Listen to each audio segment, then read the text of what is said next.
வணக்கம். திருநெல்வேலி சீனிவாசன் பேசுறேன். ஐயா வேலூர்ல கன்னியம்பாடி கிராமத்துல ஒரு அமைதி பூங்காங்கிற ஸ்கூல் நடத்திட்டு இருக்காங்க. ஐயா ஒரு மெட்ராஸ் யூனிவர்சிட்டியில பேராசிரியர் ஒர்க் பண்ணி ரிட்டையர் ஆயிருக்கிறாங்க. ஐயாவுக்கு ஒரு 10 ஆண்டுகளுக்கு முன்னாடி நாங்க மாடு கூட்டி அரைக்கிற செக் போட்டு கொடுத்தோம். திருநெல்வேலியில இருந்து கொண்டு போய் எல்லா விஷயமும் செஞ்சு கொடுத்தோம். ஐயா இதை பத்தி நடந்த நிகழ்வுகளை கொஞ்சம் சொல்லுவாங்க. நன்றி ஐயா. வணக்கம்.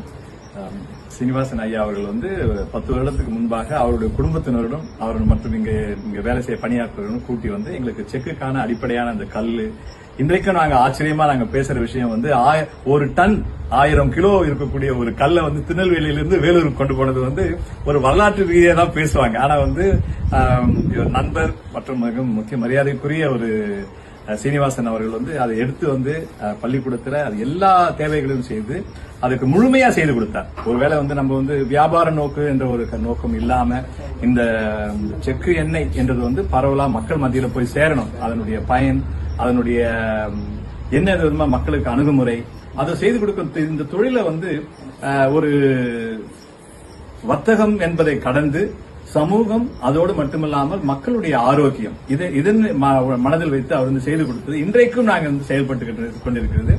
அது ஒவ்வொரு நாளும் நாங்க செயல்படுத்தும் போது அந்த செக்கு அதுக்கான இதை நாங்க செய்யும் போது, அந்த வேலை செய்யும் போது ஐயாவுடைய நினைவும் மற்றும் எல்லோருடைய நினைவும் எங்களுக்கு வந்துகிட்டே இருக்கும். நாங்க அதை பற்றி பேசுவோம். இன்றைக்கும் நாங்க பேசிக்கிட்டு இருக்கோம்.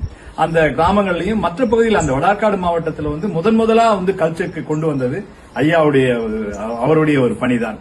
அதோடு மட்டும் இல்லாமல் இன்றைக்கு நான் பெருமையா தெரிஞ்சுக்கிட்டது 10 வருடத்துக்கு முன்பாக அவர் செக்கு வேலூர்ல செய்து கொடுத்ததுதான் முதல் செக்குன்றது கூட ஒரு வரலாற்று நினைவு என்பதை நான் சொல்ல விரும்புகிறேன்.